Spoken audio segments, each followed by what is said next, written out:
Boom. Lone Chemist Podcast, episode 31. Yeah, wait, 31. I got to check. Yeah, 31. All right, cool. I'm not prepared because I'm unprofessional. My name is Johnny. I'm the Lone Chemist. I'm a tourist. I like long walks on the beach. I like seafood. And I have my friend Jonathan Oscar from Make Stuff back here. What's going on, man? Hey, I like pina coladas.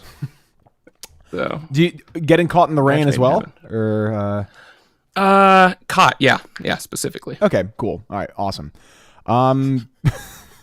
So that's why I'm gonna write a song about trying to cheat on my wife, and then it ends up being my wife I cheat on. Oh man, That was a song. Have people heard that song? I feel like this is how we need to start the podcast specifically. Is the Pina Colada song is about a man trying to cheat on his wife, and then he runs into his wife that is trying to cheat on him, and then they're like, "Hey, we're trying to cheat on each other," and that's the song, and then they laugh about it. That's a real thing. That's the real premise of the song? Wow. That is the premise of the song. He's like, "Oh, I saw in this newspaper that this woman's trying to hook up with someone, and I'm really bored of my wife, so I'm gonna go respond to this and be like, hey, I like pina coladas." And then they meet up, and it's his wife, and they're like, "Oh, look at this, we're perfect for each other because we're both adulterers." It's mind-boggling. I love it. What the hell? Yeah. We're starting this one out strong with this 40-year-old brain bomb here. Whatever the fuck that song was. Oh man, that's beautiful. Like this is like a really bastardized version of the Tarantino Madonna thing, where it's like, let me tell you what like a virgin's about. It's about a guy who lets go with a big dick. So I mean, that's what pina coladas is an allusion to, is big old dicks. Hey, how's it going? Well, thank you for having me on the podcast. Obviously, man. I already got my catchphrase, "big old dicks," out, big old dicks. we can talk about anything now. So first of all, I wanted to praise you a little bit. Your Game of Thrones video is fantastic, man. Thank you. It has it's gone through this weird evolution of like people being like, "Oh, how Game of Thrones is perfect," to like, "Oh wow, you're right about everything with Game of Thrones," and now it's like, you were not harsh enough on Game of Thrones. So it's had a very interesting life cycle. Like, I feel like that's kind of like the way the discourse of the film is these days, or discourse of TV or entertainment. It's like, The Last Jedi is the biggest fucking example of that, where it's like people are like receptive to it, but then they completely doubt it, and then because of the whole media craze, they just completely go back on what they first said. Like, it's weird. Yeah. Like, so I read the books of Game of Thrones. I have not seen the show at all. I've seen like I think I've seen like half of season 1, I want to say. But I'm waiting for the entire thing to come out, and then I'm going to binge it because I already know all the spoilers. I read the books, obviously, but I don't know the later stuff. But like, what's your, absent of the video, which is great, what's your take on the last season of Game of Thrones? Like, your perception of it? So it's kind of just, it's sort of. It was at the beginning of this season, it could have gone one of two ways, where it was starting to lose me over the last couple seasons. Yeah. And I was just sort of iffy about it. And that was the whole video. That's what the whole video was about, was me trying to figure out, like, what has changed that I do not like about this that I can put into words. Yeah. Not to just, like, shit on the creators or anything, just to help myself and then hopefully other people understand why I'm not that huge on it, or there's aspects I'm not huge on. And this new season seems to have just... It dove headfirst into those aspects I'm not huge on and kind of abandoned everything I liked about it. So like the first couple episodes, I was like, it's more set up. So I'm like, this could be good or bad. And it's reached that point where it's so weird for me because that I love The Last Jedi, and I've been very vocal about people not hating on people who love The Last Jedi. Yeah. I'm fine with people who hate it, but specifically calling out people who hate it. So it's been weird because I've sort of been on that other side of it now, where it's like, this thing is like pissing me off as a fan. And it's just like, so I've just sort of taken a backseat where I'm just like, hey, people who like it can go like it. I'm going to go look at the tweets that are shitting on it and laugh at them. And that is the extent of like my interaction with it. But now I'm just kind of over it, which is a bummer because I'm just like, it went from the show I was most emotionally invested in to like, I don't care. Like, just deaths have no emotional impact on me anymore. And I'm just so out of it now. Well, They're doing great. it's kind of sad too. It's like, this is a show that's, I mean, not only the time scale it's been on TV, it's been on TV for fucking ever. Like since I think I was a freshman in college, it was still on. Yeah, it's like a decade now. Yeah, almost a decade. Nuts. And I'm 26 now, so I'm not like, in my older twilight years, but still, it's been along for quite a long time. But the thing that's really weird is like, there are some people that really appreciate, and I hate this fucking term, so you're gonna have to like kill me later, subverting expectations. Like I feel like people either love that in a story or they absolutely despise it because it goes against their own kind of mantra of what they believe the show or movie should be. But with this last season of Game of Thrones, though, I mean, like from what I've heard about it, it's like they're doing things that not only subvert expectations, but they legitimately don't pay off things that have meant to be paid off for years and years and years. Like I think with Jon Snow is one of them. People are very unhappy the way that Jon Snow has been treated in this season. Yeah, and I've been happy, or I've been unhappy with how he's been treated the last like 3 seasons at this point, because he's become he's become what Ned Stark was and got killed for. Oh, I'm the honorable man that does nothing wrong, and you assume that everything's going to go right for me because I'm the one good guy, and then Ned gets his head cut off, but Jon becomes like the king or whatever. Like it's a weird. It's just going back on what it did in the first season. But I think the thing I cannot agree with the whole. People seem to be putting a lot on that whole subverting expectations thing, where it's become this. It's synonymous with like evil. Yeah, like it's taken on that. It's almost that weird, like how socialism has become its own, like a lot of people are just like, oh, that means this whole evil thing now, and like it's such a, which luckily we're moving away from that finally, but with like it's become this whole thing where it's like, oh, that in and of itself is terrible, and I think that's wrong. I mean, just look at the first season of Game of Thrones subverted expectations and killed off the main character 9 episodes in, and that's what made it great. And I think it's all about execution, and the execution has been so off this season. Yeah, that's what I've heard. It's like, and like the thing is kind of annoying is like I think it's like 7 episodes, 6 episodes, something like that. How many? 6. Yeah. Like, it's weird that they're doing it in that kind of model because, like, okay, look at Breaking Bad, for example. Breaking Bad, they doubled the length of their last season, 8 episodes. They doubled it to 16 because they know that they have a shitload to get done in those things. Yeah. So they make all the episodes quality and really, really good, but they also spend the time they need to diddle around the point, but to also get all the stuff they need to be wrapped up. And I feel like with this, like from again, I haven't really watched the show besides the first season, and I've read the books, but I haven't seen any of the later stuff. But from what I've heard, it's like they're so desperate to just kind of tie things up with a bow. They don't really care about how characters are treated and like if it makes actual logical sense in the world that they're presenting. It's sad. Yeah. It is. It's, and you know what? And I'm fucking pumped for the people who it's working for, because that's rad. It seems. It's a bummer that there's less and less of those people with every episode, but I just think that like it's just the pace of it has been like just relentless, to where like I've seen a lot of people say like, oh, they set up all this stuff where character changes and stuff like that, like, oh, they've alluded to it the whole time like throughout the show, but like that's like actually reminds me a lot of the Star Wars prequels, where they obviously set up Anakin turning to the dark side very early on. No one can kill a Jedi. Yeah. Wait, first of all, I'm sorry to interrupt, but you ever seen that thing on YouTube where it's like it's Always Sunny in Tatooine, and then like it's Always Sunny? No. So like like Always Sunny, like so like that scene with Qui-Gon, Anakin, like, well, how do you know if I could kill a Jedi and take the lightsaber from him? No, nobody can kill a Jedi. Anakin kills all the Jedi. That's amazing. Yeah, but go on. Sorry.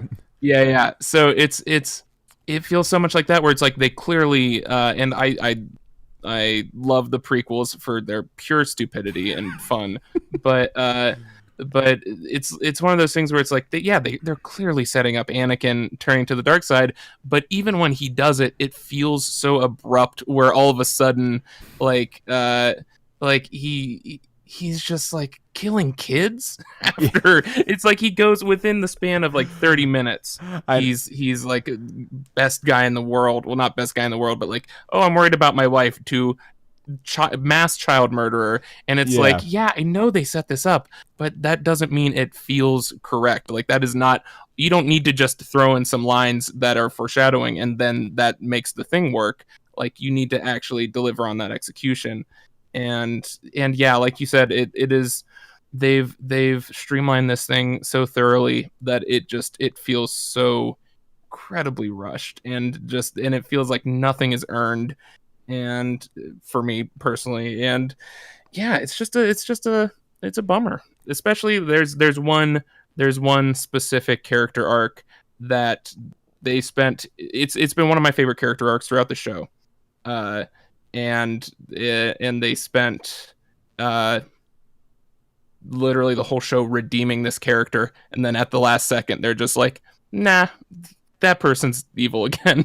It goes back on everything. Is it Jamie? Who is it? Yeah, I thought so.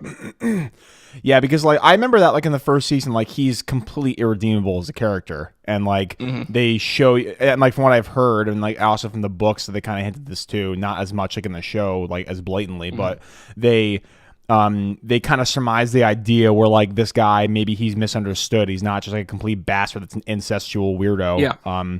But yeah, I just heard they just literally get in the middle finger. Yeah, I mean, there's even stuff like, because my favorite scene in the whole show is literally just, it's the scene in this sort of like hot tub, pretty much, where he has this like 3 or 4 minute long monologue that just like puts you, like he's explaining what happened when he became the Kingslayer, and it is the most human anyone on the show has felt, and the most oddly honorable. And it is like, nothing has endeared me to a character more than this singular monologue has. And then at the end of the show, they're just like, yeah, he was kidding. He doesn't actually care about the people. He's just a jerk. Like, that's just so stupid, because like, okay, if you hint at someone being redeemable, then at least you have to take it to its logical end. And if someone's irredeemable, take that to its logical end. But you can't just like have an entire arc and then at the last second, pull a U-turn. Like, it's just like, like doesn't make any sense. And so like this thing you're talking about with like, not having the premise to back up what they do. I had a similar problem with Endgame, actually. So you've seen Endgame, right? Yeah. So first of all, what'd you think about it? I loved it as a Marvel fan. Me too. Like, I loved it too. That was so satisfying. It was honestly like, let's just talk about this for a little bit logistically. I don't think I could even surmise how long it would have taken to write those 2 scripts for Infinity War and Endgame. Like, it's insane. Like they tell their own self-contained story. They also pay off 21 movies before that. They have literally every line is either like a foreshadowing of what's to come or a reference back to the rest of the Marvel Cinematic Universe. Like, I mean, really easy example is in the first 2 minutes of the movie when Tony Stark is like, recording the message to Pepper. Hey, Pepper, I don't want to see this on your social media page. That's the first line from Iron Man when he's like, like, I don't want to see your MySpace page. I'm like, how can you like craft a script like that fucking clever? Like, unreal. But anyway, like I guess 2 of my bigger complaints of the movie. One of them is Thanos, which, I mean, I sucked his dick for about 25 minutes on my my channel. So like, I have a special place in my heart for the big purple baddie. And then with Hulk. So with Thanos, so basically, like, if you juxtapose what happens to him in Infinity War, it's more of like the hero's quest, and like even though it's a completely noble thing he thinks is in his own mind, it's obviously a really monstrous act, but he believes that he's doing like what's correct. And like, even if you don't agree with him, like the ideology is completely understood. In Endgame, though, like they use the really brilliant plot device of Nebula being like the kind of linchpin for him learning about what happens in the future. So in the movie, they have him basically obviously see the last 5 or I think 9 years, what happens after the snap. And so at the end of this movie, he says, killing half the people in this world won't do anything, because even if like you have more resources to play with, everybody who will remember what was will never be able to accept what can be. And so like that's a really profound like character shift, but they don't give it enough motivation. All they do is they say like they give one tiny little scene, him watching Nebula's memories, and they don't have a scene where it's like this really egotistical guy is like, shit, my plan didn't work. Fuck, I spent my entire life, trying to do this one goal. It doesn't work. Like, what am I supposed to do now? And like, I get that the fact that his arc is very logically laid out, but the fact that that premise didn't have enough meat behind it, like it makes total sense. But like, I just wish they had another scene where they motivated the fact that his plan has to shift to this because of this. You know what I mean? Yeah.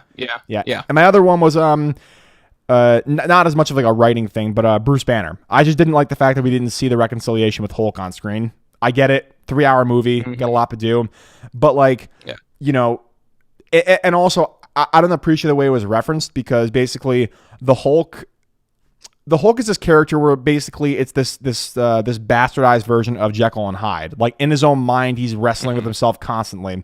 And this is a terrible film, but X-Men Apocalypse, the end of it where like Charles Xavier and Apocalypse are fighting within his mind and like they're going through memories and stuff. If we, instead of like the whole line where it's like 18 months in a gamma lab, I turned this to myself, like, I'm all fixed. But like if they had like a conversation in Bruce Banner's mind where Bruce Banner is talking to the Hulk and said like, Hulk, you don't like me. I don't like you. You're a pain in my ass. I hold you back. Let's combine this, have the best of both worlds. That would have some, A, really good comedy. B, it would also just kind of, hone in the fact that Bruce Banner can control the Hulk when he wants to, like in the in Avengers when like he actually like hints the fact that I'm always angry, I can always control the Hulk. And C, it would just like be a much more gratifying reunion of Bruce Banner and the Hulk instead of it happening off screen. But everything else, I think that with the whole Hulk thing, I mean, they even set up like they have conversations between him and the Hulk where literally like half his face turns into the Hulk and the Hulk says something and stuff like that. Where they could have the groundwork was there for them to show that in some capacity. And the same thing with I think I definitely think their thinking was like, oh well, Infinity War is Thanos' movie and Endgame is the Avengers movie. So, but I think they kind of set themselves up to fail in that regard, where it's like, well, you spend the whole prequel movie focused on one character, and then you think like, oh, well, we're done. We've wrapped up that character as much as possible, so we don't need to put in the time. But it's just like that. That's kind of just unsatisfying in terms of his arc, especially when it is. Infinity War is still a part 1, exactly, like, at the end of the day, and so just in this whole second half to just be like, he's done his thing, but I think I was definitely bummed to see Thanos go out like that. Just like obviously he had to, like that was going to be the end of that film. Yeah, exactly. Any scenario. But I actually, the one thing I did like about his end though, one, he gets what he deserves because he dusted everyone and he gets dusted. And two, if you look at the way the camera moves, I've seen the movie 3 times now. Like the camera pans and zooms in exactly as it did the end of Infinity War, where like, at the end of Infinity War, he's like smiling, like content. And this one, he like looks guilty and remorseful. He's just like, and then like it just goes away. Like I thought that was really clever, but I agree that if you're going to give him that end, you have to at least motivate his change in the plan more, because obviously like they have so many of those great lines where it's like, those who remember what was can never accept what can be. Like that's like some grand philosophical shit. That's like, I mean, obviously it's a really bastardized utilitarian point of view, but like I think that if you have one more scene where like literally he's sitting in his throne by himself and like either Ebony Maw or Nebula comes up and is like, what's wrong, father? It's like, I thought that my plan, after millions of years of doing this, it didn't work. And then like he would have a monologue or some shit about like having to kill everybody because they'll forget what's happened or whatever.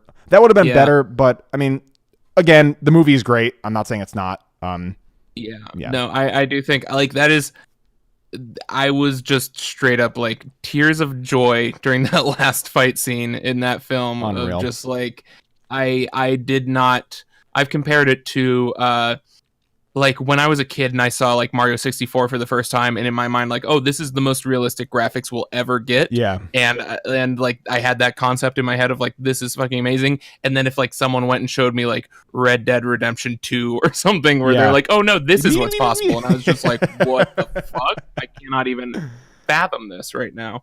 And so yeah, like with those portals opening up, I was just like, well, I'm retiring from watching films because I'm good. That was honestly the most satisfying sequence I've probably ever seen. Like, yeah. Like so many parts of the film, like the elevator scene early in the movie when he says "Hail High," that was so awesome. Like visual callback to the Winter Soldier. It develops Captain's character because like you show him kind of like beaten by his experiences of like being fucked over by Shield. Like that one line just accomplishes so much. Like yeah. But like there are so many scenes like that too. Like man. And fuck, man, what do you think's gonna happen here from the Marvel Cinematic Universe? Like, what the hell are they gonna do? I think they're just gonna. I think it's gonna be. I mean, just like the comics, like probably a series of ramp ups and a series of like. In the comics, they've always been smart about making the event series like less. Like half payoff and half setting up everything that is yet to come. Yeah. And they've definitely they've probably done the least amount of that with Endgame, which is surprising. Like they focused a lot more on payoff, which I think is fucking great for Endgame. I agree. But I mean, yeah, I think that this was very smart in the sense that like we're inevitably going to get like Avengers versus X-Men, and we're going to get like Galactus Avengers or like some massive event film. And there's just, I mean, it's the Marvel universe. They have so much to work off of now. So I think they're gonna, I think they've sort of found their rhythm of like smaller character focused stuff, have some bigger points sprinkled in there. I think Civil War was a very interesting experiment for them where it was like sort of like a half Avengers film. Yeah. And I wouldn't be surprised if we saw more of those. I mean, actually, you know what I thought of, have you read Civil War 2? Yeah, sure. I realized on like my third watching of Endgame that Civil War 2 is literally Black Panther versus Captain Marvel, and it's about time crimes, like stopping crimes before they happen. So that could not be more set up at this point. And so just stuff like that I wouldn't be totally surprised. But yeah, I think that it's going to be a very long time until we see something on that level again. And I think they'll definitely go for, if they do another event film, it won't necessarily be Avengers, but if they do another crossover film, it will probably be much more like restraint, like Civil War, where it's a lot more personal. Yeah. And even stuff like I'm trying to think of, because there are a lot of events that are like do you remember Original Sin, that event that was like 8 years ago or something at this point? That was one where it was like someone killed Uatu the Watcher and like stole his eyes, and as a result all of the secrets that he had observed were like telepathically like, I don't know, sent into people's brains or something, where it's just like, it's this thing where it's like suddenly everyone's secrets were out. Yeah. And so it was like, oh, the Hulk hates, I think, Reed Richards because he's partially responsible for him turning into the Hulk. And like so-and-so hates this person because they're responsible for the death of their parents and all this stuff. And so it was like a really fucking weird like cause for all this. But it was a really cool kind of like non-event event where it was all personal stakes that were a result of it. And that is the kind of stuff that I would really like to see, because I think that like I love that final act of Civil War with like where it's just Iron Man and Winter Soldier and Cap, and it feels so much more personal, and like I would love more of that for sure. I totally agree, because I mean, for well, let me be clear. The airport scene in Civil War is an incredible sequence, like, and that's incredible achievement. I wish it was more in camera instead of CGI, but it was honestly incredible achievement. But like that really dark, gritty fight at the end of it, that wouldn't work unless we had that orgasmic superhero gasm on the screen first, and then we can get to the more gritty personal stuff. So like, I totally agree. We're like, you know, have it set in like the bombastic world where all these heroes are fighting and they're quipping and stuff, but also motivate it with a very real world premise, like with Iron Man's parents at the end. I thought that was brilliant. In terms of like a big team up though, I think if they're gonna do one of the, you know, the big names of the characters for villains, I think Kang the Conqueror is probably the most interesting one, because like, you know, that's what I was thinking. Basically he's like a time cop. He's trying to like, you know, get things back in order in time. And actually you can motivate all the ripples that, you know, maybe the Avengers did, and that create all these parallel universes by taking the Infinity Stones in this. Like, you know, he's the guy who has to, you know, put the universe back in balance, which actually would line in with Thanos, his motivations. And so like, it would be interesting to see someone like that, where like they truly believe they're correct, but also you could do like Galactus, where legitimately, you know, if you haven't read this comic book, he's literally like a guy who's like bigger than like 17 planets, and he just eats things. He eats planets. He eats planets. He's a hungry boy. The most relatable Marvel character. That's what I'm, dude. I have the appetite of Galactus on this fucking juice cleanse that I'm doing right now. I think Galactus is going to be like, and then obviously we'll get like some. I wouldn't even be surprised if they did a 2-parter again for an Avengers thing, where it's like Silver Surfer and the coming of Galactus in the first one, and then the Galactus payoff in the second one. A better version of Fantastic Four 2. Ugh. Let's maybe not make him a cloud this time. That's my pitch to Marvel Studios. Feel free to pay me for that one. Don't make him a fucking cloud. Jesus Christ. Like, and I love like all the YouTube videos that are dissecting that, where it's like, oh, you can kind of see his face in frame 6. I'm like, I don't want to see a fucking glimpse. I want to see him. Like, I don't give a fuck about a tease for him. I want to see the thing. Oh my god. I do appreciate, I feel like Guardians of the Galaxy 2 with Ego at least did a satisfying version of that, where it was like you do get that glimpse of him as the planet, like the face on the planet, but at least have an embodiment of him. And plus you just make it Kurt Russell, and that's going to be fucking entertaining regardless. Exactly. But I think Galactus is going to be probably the next massive Galactus, or X-Men versus Avengers is going to be the next like this size event. Well, maybe even I can see X-Men versus Avengers being like a Civil War size thing. But I think that they're going to spend plenty of time setting up those things because they have so many characters to do that with now. I am very worried about the TV shows that they're starting. Yeah, let's talk about that a little bit. So obviously Disney has purchased Fox, and Disney has more money than anybody in the entire world right now.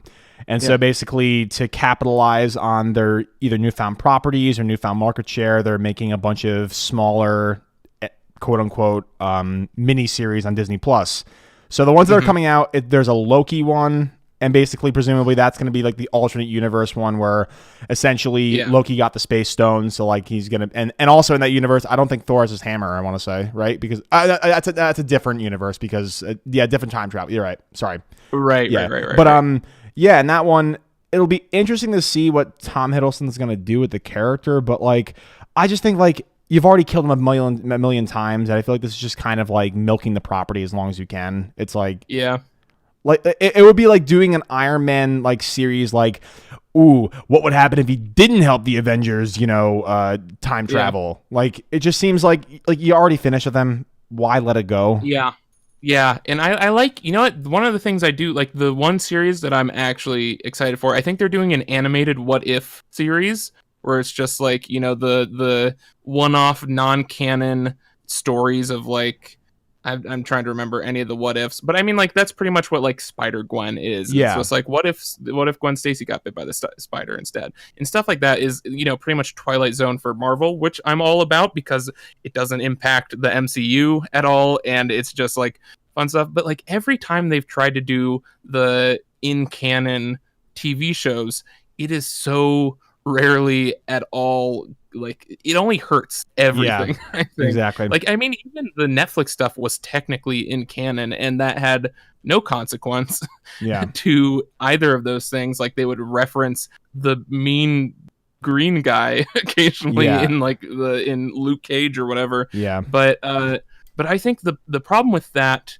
is, like, there are those MCU movies that I don't like, but I still watch them to be up to date on the MCU. Like, Yeah. I did not like Ant-Man 2, and like Thor 2 is fucking whatever. Yeah. But like, it's like I'll fucking watch it because I want to keep in the loop with the continuity and everything. And with the problem with, I think the problem that they ran into with Netflix is when you have that shared universe, the second you hit a shitty show, then you lose so many people, because it's like, I can't imagine, Daredevil did not do great numbers the third season, despite being like fantastic. A lot of people loved it. Yeah. And I think a lot of that has to do with, like, well, if there's people who didn't like the Defenders, they don't want to spend the 6 hours or whatever watching Defenders. And if there's people that don't want to watch Iron Fist to feel up to date on the continuity, then they aren't going to watch the 2 seasons of Iron Fist. And then they kind of advertise it in a way where it's like, oh, well, you need to understand. Well, I mean, it's literally, that takes place after what happened on Defenders. So, like, I'm sure there are a lot of people who are like, boy, I do not want to watch the rest of Iron Fist, and therefore I'm not going to watch Defenders because I never watched Iron Fist, and therefore I'm not going to watch season 3 of Daredevil because I didn't watch Defenders. And it's just this, it is not, it's, I mean, they're getting into comics territory where I can't tell you how many times I fell off of ongoings that I liked just because they would have this big tie-in event that they would like, raise the price on or whatever. Or I have to buy I have to read all these other comics to keep up with it. Yeah. And otherwise I'm totally lost. And I just think that it's so off-putting, and it's so much more consumable when it's just 3 films a year. Like, I can do 3 films a year, no fucking problem.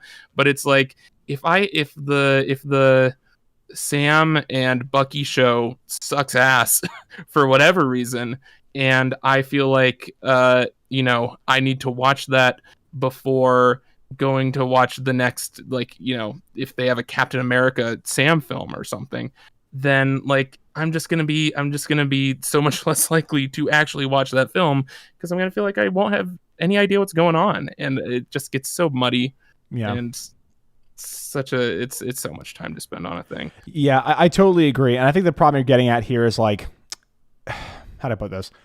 It is a lot easier to have quality control when you have basically 3 big productions or 4 big productions a year, right? And, like, with a movie, like, pre-production is fairly streamlined for Marvel. Not saying that they're all the same, but, like, they spend, okay, we're going to spend 18 months casting, getting the script, storyboarding, hiring special effects people, and then everything kind of falls into place because they spend so much time doing that.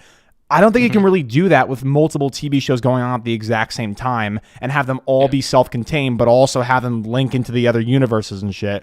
And I think that, like, this whole like, the only way I think you could have this TV model work is, I presume they're going to have some of the characters come back in and out of, like, the movies and stuff, like, from the TV shows, because now they have all the properties of those characters. But, like, the weird thing is, like, I feel like TV shows are so dichotomous with, like, how many people actually watch them, where I feel like you should only really have a character do that if, like, they're out of the MCU and it's going to be completely non-canon. Like, if it's going to be canon, like, there's, like you said, there's such a disparate amount of, like, quality between good TV, bad TV, but also having those things link into pre-produced movies, and I think there are too many variables where they're going to have a really smooth transition with the Disney Plus thing back into their own canon, because I think there's too many moving parts. It's a classic example of too many cooks in the kitchen, where essentially there's just too much to oversee, and Kevin Feige's one guy. He can't produce every single thing that's ever, going to come out of Marvel in the next couple of years.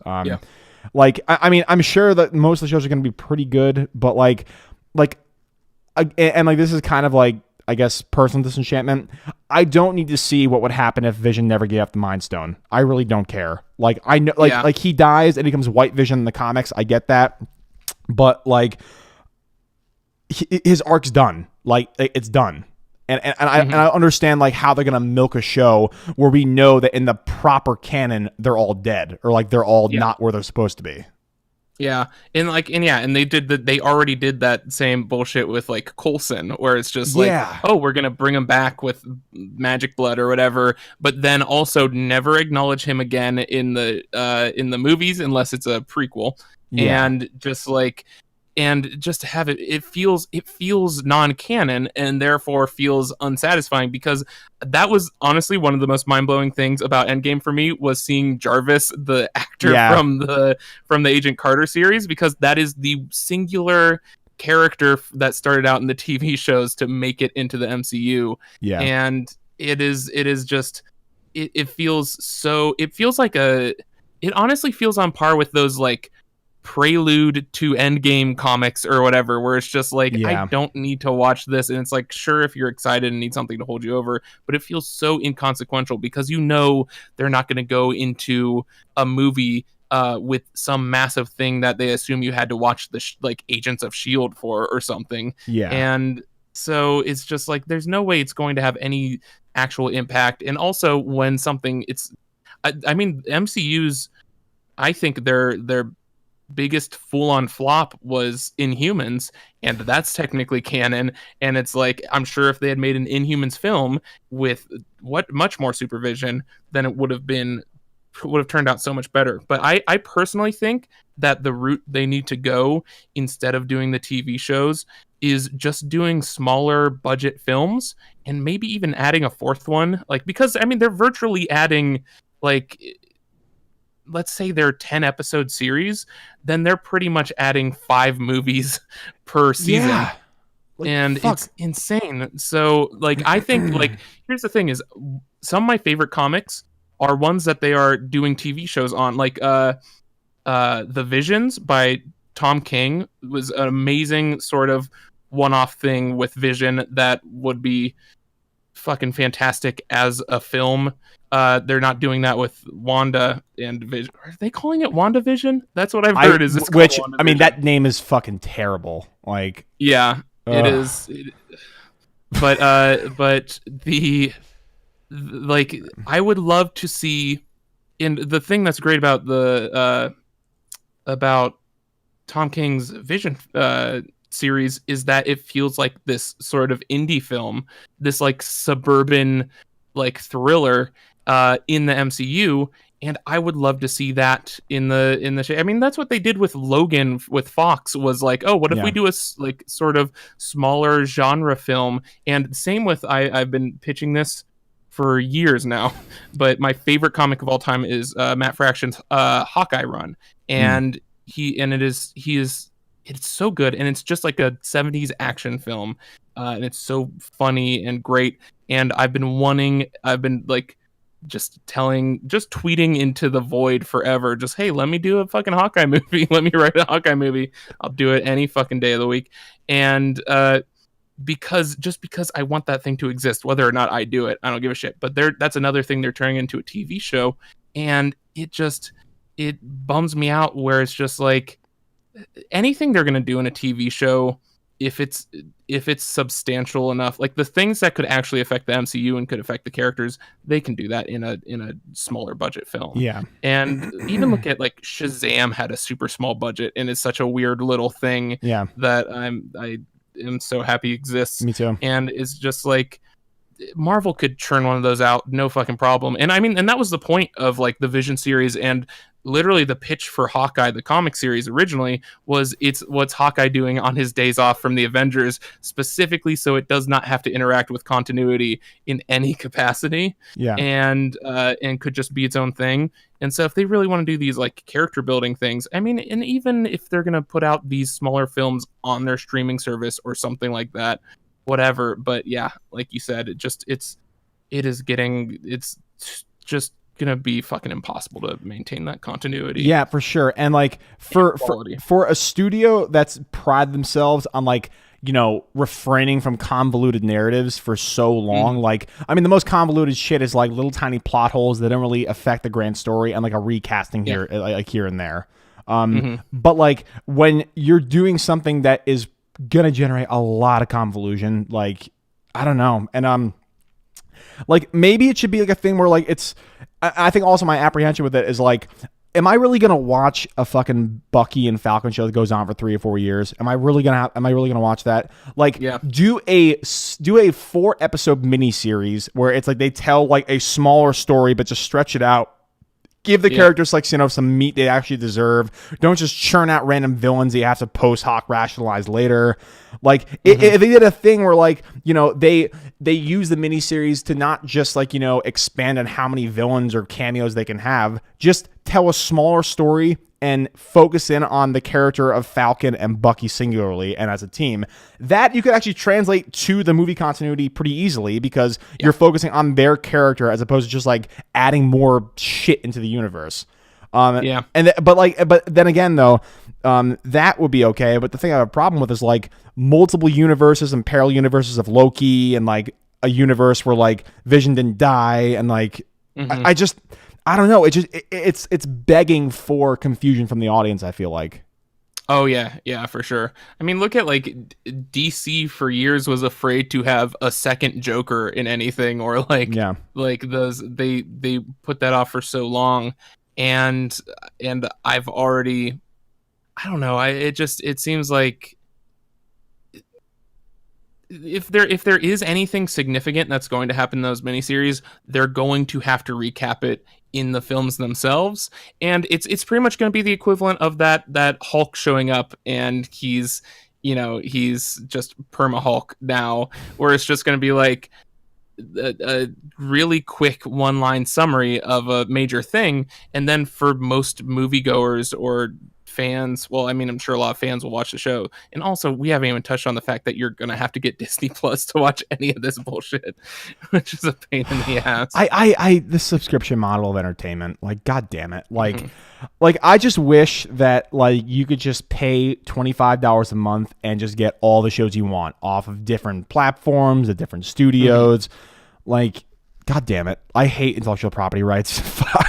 Yeah, you know what I miss is just owning things. Yeah, owning things was fun. Buying a fucking DVD, ordering shit to your house, like, man. That was great. Well, I mean, like, we can't be too snide because, I mean, the reason why we have the podcast streaming out into the ether is because of technology. So I've definitely gotten used to a lot of great stuff. And like, I mean, the fact that like you can go with a remote and pretty much watch any movie you want for either a fraction of a penny or free is amazing. But like when it gets to the point where like you're demanding your audience watches all of your new content, it's going to be kind of a pain in the ass to not only keep track of all of the continuity, but also to keep up with the monetary value of it. Yeah, and it's such a, it feels so manipulative because it's either going to be that like it's either going to be important to, and same with like they're doing the same thing with Star Wars with The Mandalorian, which at least like I'm at least excited for The Mandalorian because it looks fun and inconsequential. Yeah, and they're doing the same with, but I think what embodies my issues with it is either it's going to be integral to the viewing experience of like the MCU or the Star Wars universe, where you need to watch this thing to know what's going on and commit hours and hours of your life to it, or like, which is the equivalent of having like, you know, a novel or a comic series that is super important to the storyline, or else you get something like the what's the character, the Diego Luna character from Rogue One is getting his own series that's going to be like, you know, we already know how he dies and we already know his character arc, and it's like it's going to be so inconsequential towards everything in the Star Wars universe. And it's like we can, and I'm sure it'll be, I mean, like I've actually been thinking about doing a video on how to do a good prequel, because I think that there is that just inherent problem with prequels of like, how do you give them any stakes whatsoever? Because I thought I actually love Solo a lot more than most people. I thought it was super fun, but at the end of the day, it's like you have to do a reverse character arc to get them to the point where they have a character arc later, and you can't actually change anything significant in the future. So it is so hard to give anything stakes, and then that is the drive of watching so much of these things is the stakes. Like if we knew that like if Endgame had just reversed time and undid everything Thanos had done, it would be so much less satisfying Yeah. because you're taking away those stakes. And the stakes are so important to these massive universes. And like you said, when it's like multiverses and stuff, like it's just, it gets so convoluted and so inconsequential.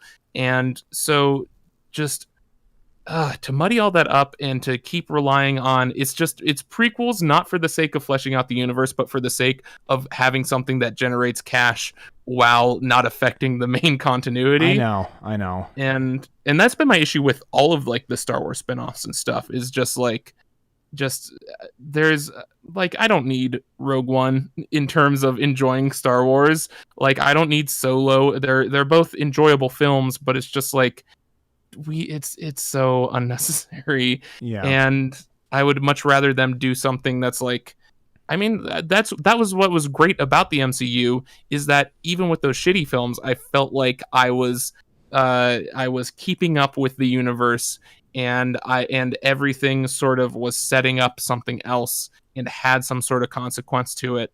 And you know, the time when you could watch the second Captain America movie and they destroy fucking S.H.I.E.L.D. in it and it's just like, wow, these are some actual stakes to it. And now it's just like, no, we're just going to take the fan favorite characters that we don't want to affect the timeline in any way to just have them run around and do shit for fun. Yeah, exactly. And like there's a fear behind like corporate America where like we're not going to shoot ourselves in the foot and kill off our, you know, whatever cash crop churning fucking heroes and stuff. They want to keep the heroes that make the most money as live as long as they can, as inconspicuously and as satisfyingly as long as they can. So like, I'll give you an example. In Batman v Superman, I hate that movie more than anything, but I do appreciate a choice they make. You know, spoiler alert, everyone knows the movie. They killed Superman in the movie. If they didn't fucking tease the Super Saiyan dirt at the end of the movie, like that choice actually, I'm like, okay, that's actually a brave choice. You're taking a risk, and like obviously we know Superman's gonna come back, but like the fact that you're making it so blatantly obvious, it's like there's no stakes. I know that the most powerful being in the world is not dead and is going to come back. And like you said, like retroactively making the stakes so much less impactful is so shitty, because it's hard for me to be emotionally invested in something that I know that all the main characters are either going to live or retire at the end of it, where I don't really care about their actual fate. It's shitty, because like I feel like Marvel, even though they've been kind of like bubblegum and quippy and even though a couple characters have died for good, a lot of them stayed alive. They've done a pretty good job of keeping stakes not only high but consistent across all their movies. And I feel like with this multiverse TV thing, it's going to be hard to have a consistent level of stakes that the audience can grasp onto. It just And I mean, like perfect evidence of that is literally episode 1 of Agents of S.H.I.E.L.D. They bring back a dead character. And it's just like, we're actively undoing the stakes of the universe. And I know. Yeah, it feels, it's a bit of a bummer. I know it is. But hey, y'all make good movies. I know. Just please don't muddy everything up. I don't know, man. Anyway, another topic I want to talk to you about, and I was not kidding when I texted this on Twitter. Your editing your videos gets me riled up. Like, it is so goddamn smooth. And so, like, I know that you're a philosophy graduate, or undergrad, graduate. What did you like a undergrad? Oh yeah, undergrad. Okay. So how did you actually get into video editing? Like, in terms of like, you know, motion graphics and like actually stringing together like a coherent thought, like with visuals and audio and stuff. Like did you learn yourself? Did you get a class on it? Like, has it always been kind of a passion of yours, or what? Well, actually, the reason I got into philosophy was because I wanted to be a filmmaker, and so many of my favorite films and stuff like that has just storytelling in general has always had this sort of deep philosophical core to them. Just look at, it's a good example. It hasn't aged super well, but Woody Allen films were a big influence on me. And but a lot of, like, you know, in my teens, I got very into like French New Wave films and stuff like that. And I mean, even like Casablanca and stuff has a lot of great, for sure, stuff. And so that was something that I always latched onto. And I was in the middle of, you know, a years long existential crisis of like, uh-oh, I might die and not exist anymore. How do I cope with this?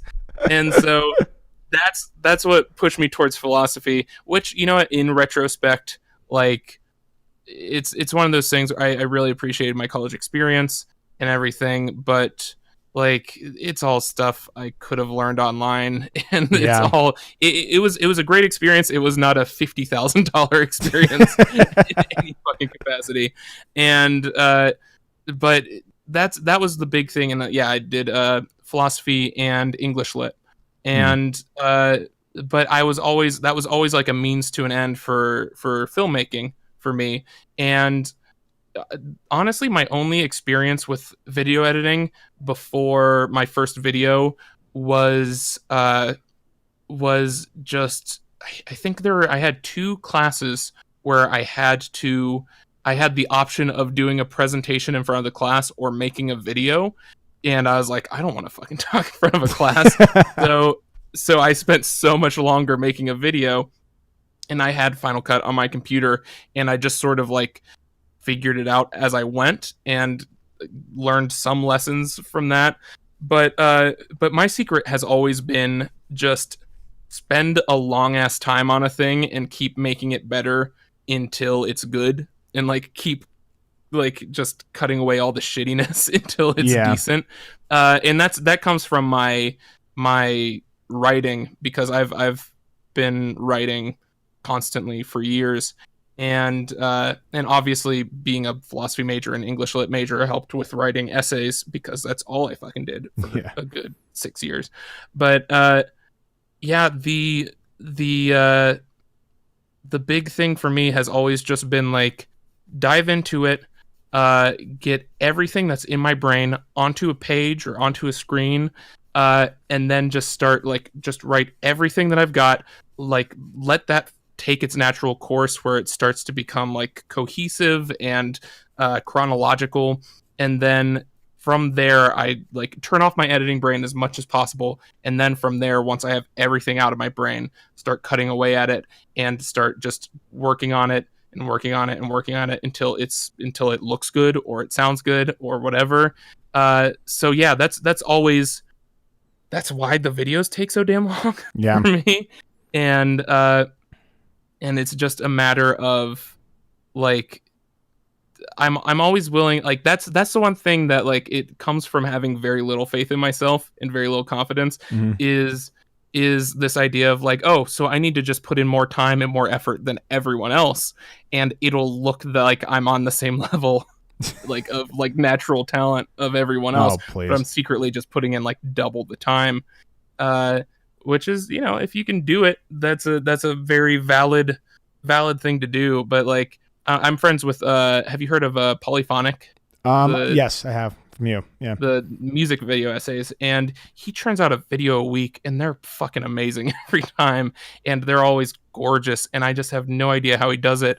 Like I tried with that Game of Thrones video, that was the product of like 2 weeks or something. Like it's the fastest I've gotten a video out, and that was a goddamn nightmare. I was doing like 14-15 hour days on it, and so yeah, it's just a matter of like, with, I think a good example of that is with my Hamilton video. Was my first video, and literally the first thing, I always cut them like linearly, and so the first thing I did was like the opening shot where I just took this footage of Lin-Manuel Miranda performing the song live for the first time in the White House, and I was like, I want this to be like a VHS tape effect.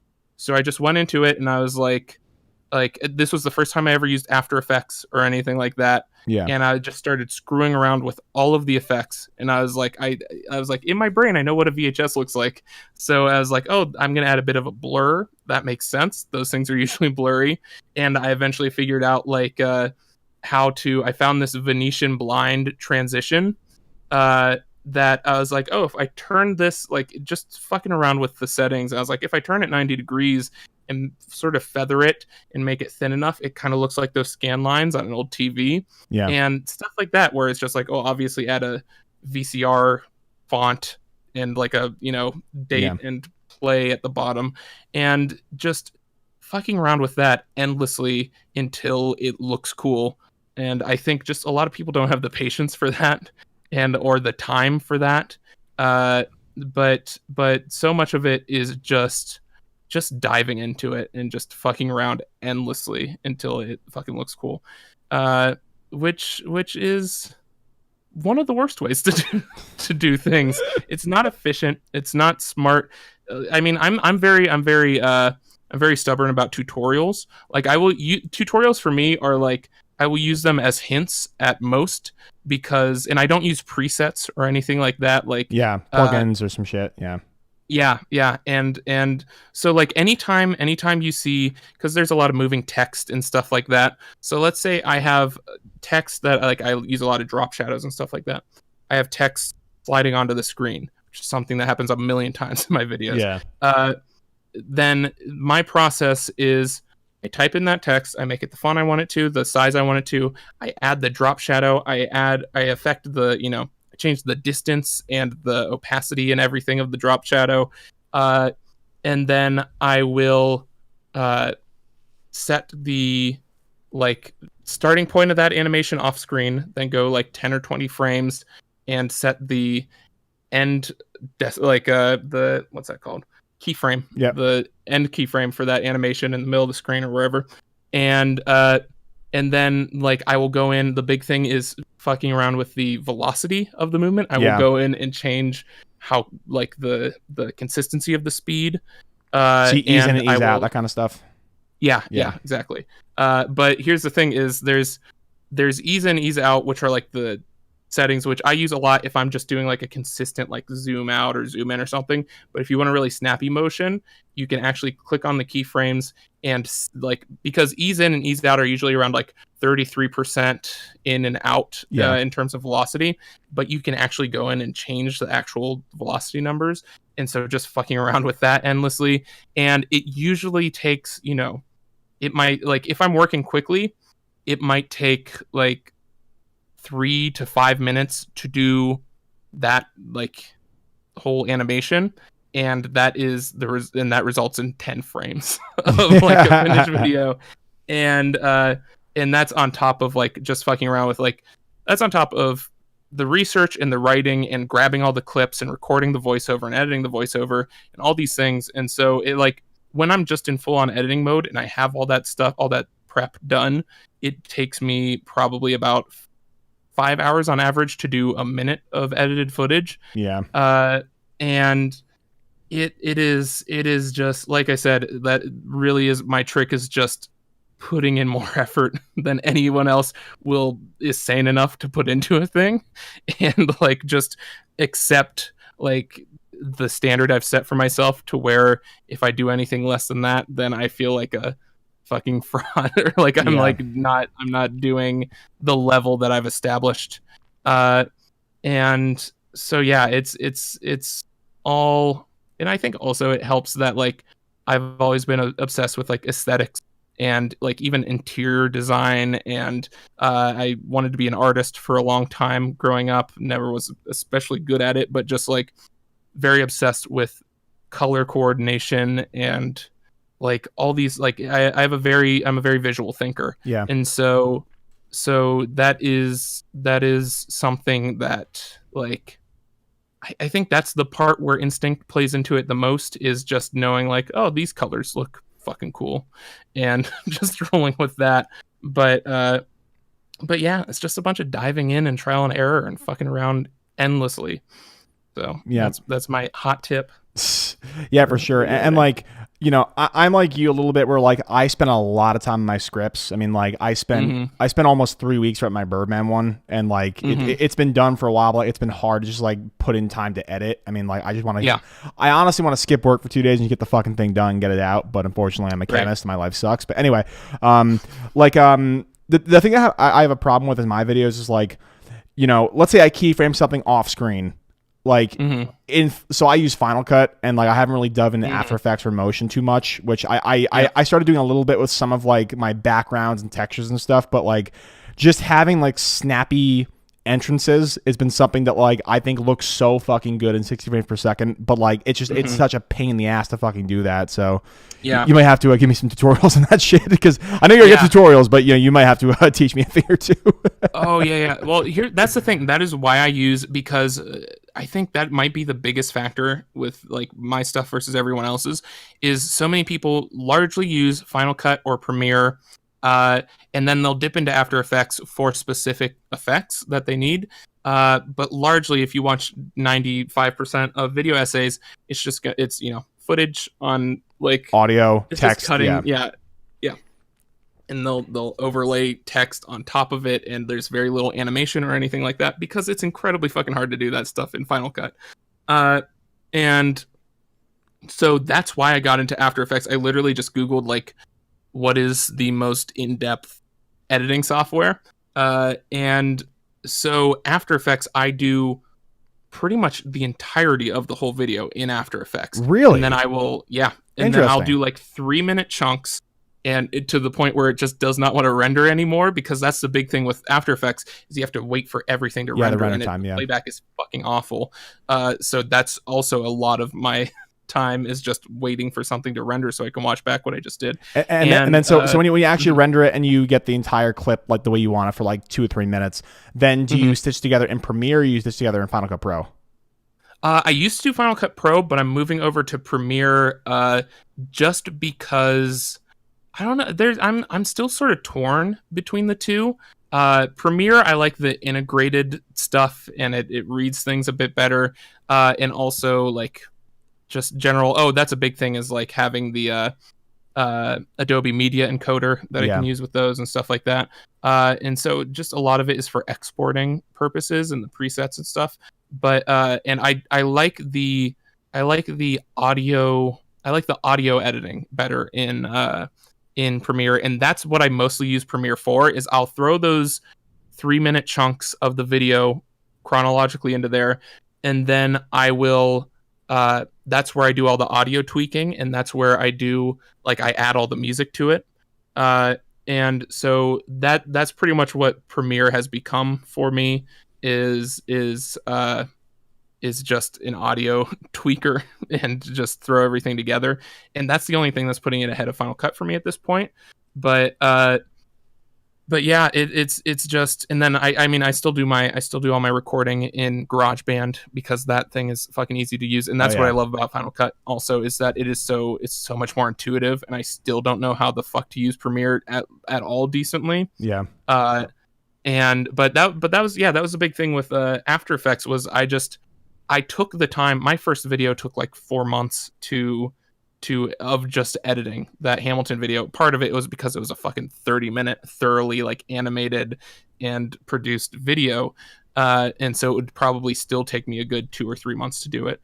But the just so much of that was just learning After Effects and just gradually learning where everything is. But even then, I still find new random things. Like if you'll notice like 4 videos in or something, I figured out that there was just a button that you click that turns on motion blur, and it just made everything look so much better. And I was like, son of a bitch, why did I not watch any tutorials for this? Because it just makes everything look so much better. But yeah, it's still the thing about After Effects is that the great thing is you can do everything manually, and the worst thing is you have to do everything manually. And so it just takes so much more time to do even the simplest shit, but it gives you the tools to tweak that, like every little thing, to get it just perfect how you want it. So yeah, it's again, in terms of workflow and stuff, like I've become so efficient about everything else in the process, just because I know how much time it's going to take to do everything in After Effects. So it's like I've gotten so efficient about like cutting out clips that I'll use, which I also do in Premiere, and then like just I love the research process, and I love the writing process is where I spend the bulk of my time, ironically, with how long it takes to edit everything. I spend so much time writing the thing just because like I'm very, like I said, I love filmmaking, I love writing, and my videos are stories first and foremost, and try to have some kind of emotion behind them. And so you'll notice with like my less quote unquote emotional videos, I just throw a bunch of dumb jokes in there to at least keep it entertaining. Make still. shit. Yeah. Oh, that was so fucking fun. Hell, piss and shit and pissy. She put some boobs on. Like literally, like I was fucking. So I was in lab when I first heard that in my shuffle play, and I put it on. I was fucking dying because I was just like imagining you like behind your microphone with the fire, like yeah, make shit. Oh my god, that was so fucking fun to do. Especially, I was one of my favorite parts of that video. Because it's the whole like, oh yeah, this is make shit, we're so badass, and then I was gonna be like, listen up, fuck dick, and then like get into the video, and then I kept recording it, and I was like, this is not making myself laugh as much as I want. So then there's just one take where I was just like, listen up, fuck dick, and just as casual as possible. And I just loved that so much better. Just a casual, like, get rid of all the flames and everything. We're back to the video. And it's just like, hey, listen up, fuck dick. And I've gotten so many comments now that just like, fuck dick has become a term of endearment in Make Stuff, which is hilarious to me because Make Stuff up to this point has been so censored and so monetization friendly. and ironically, this is my first video that's taken off that hasn't been demonetized. There you go. Specifically, like the whole video is like, boy, am I going to get demonetized for this, so I might as well fucking go all in. And it's the one that does not get demonetized, which I very much appreciate. There you go, man. Well, I mean, we've been doing this for about an hour, 15 or so. I don't want to take too much of your time, but before we go, most anticipated movies of 2019. What do you got? Well, fucking, I'm watching John Wick tomorrow. That's a fucking big one for me. Yep. And I mean, obviously Star Wars, as much as I'm avoiding everything about that. Yeah. And God, there was one that I was going to say, and I keep forgetting it. So clearly it's my most anticipated film, and I'm very excited about it. But you know what? A lot of the stuff has already come and gone. Like, even like Guava Island, I was looking forward to a lot. The Gambino film, but there's so much good shit that I'm excited for. I think this is gonna be a pretty good year. Me too. Films. I think my number one is Tarantino's new movie. That's my number one. Yeah, I mean, that's one of those things where it's just I've become. I think it just hasn't even set in how fucking how excited I am for that. I know, because it's so hard to wrap my head around it. Dude, like you have two of the last remaining movie stars like in leading roles with each other, with Tarantino's script to play with fucking Al Pacino, James Marsden, Margot Robbie. Like the entire cast is just like stacked. Like I have no idea how they got so many of these amazing people for this one movie. It's like nuts. It's insane. I'm really, I think honestly, so much of it is me being cautiously optimistic about it because I wasn't like, I think that I love literally all of his films. I think that Hateful Eight is one of the weakest ones for me.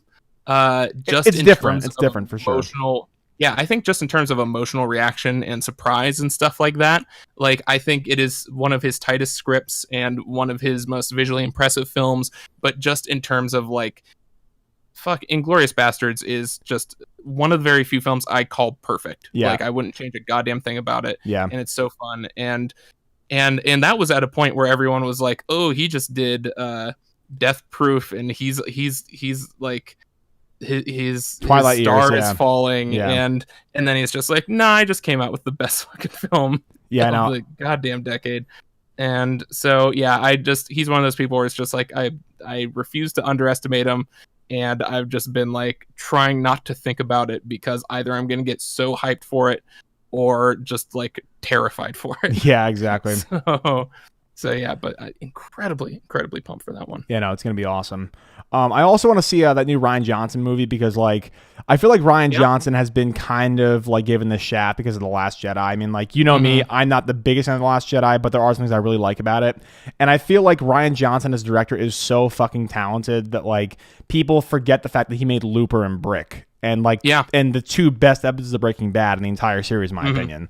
So like, he does not get a lot of credit because of this one movie that like was divisive. I think it's totally unfair. And like, again, I'm a person who doesn't really love the movie, but like I can appreciate enough of it where like it's a Ryan Johnson movie and I'm excited for what he does in the future. It doesn't kill his career for me at all. It was just kind of stupid. You know what? Here's a scoop for your channel. That is my next Make Stuff video, is about Ryan Johnson's take on sci-fi and how he does hyper minimalist sci-fi. So like the like sort of jump cut time travel in Looper, and the like shot reverse shot jet like force link in Last Jedi. And did you watch his LCD sound system Oh Baby video? I haven't seen it, no. Go watch that shit. Is so fucking good. But right. He does teleportation in that one. That is again just like super stripped down. And I'm actually doing the first like minimalist Make Stuff video, which is of course still very very in depth.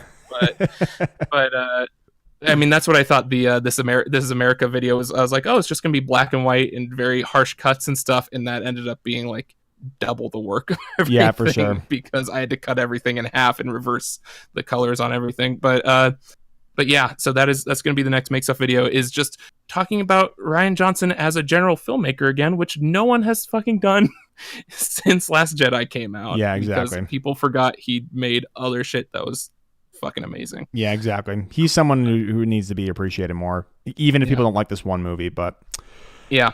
People suck. Anyway, this has been the Lone Chemist Podcast, episode 31. So I had the little brother of Make Stuff here today. So really appreciate you coming on, man. Definitely we're getting to be better friends with the podcast and interact on YouTube and Twitter and stuff. Tell the people who are going to watch us in the future where to find you: Patreon, Twitter, YouTube, all that.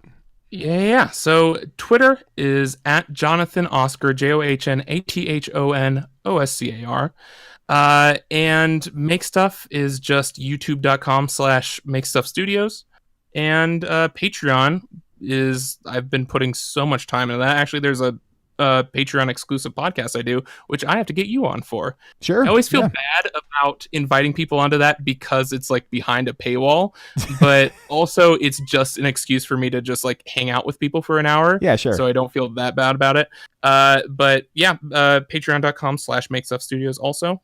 Lots of cool shit on there, and another podcast coming out soon. So keep an eye out for that.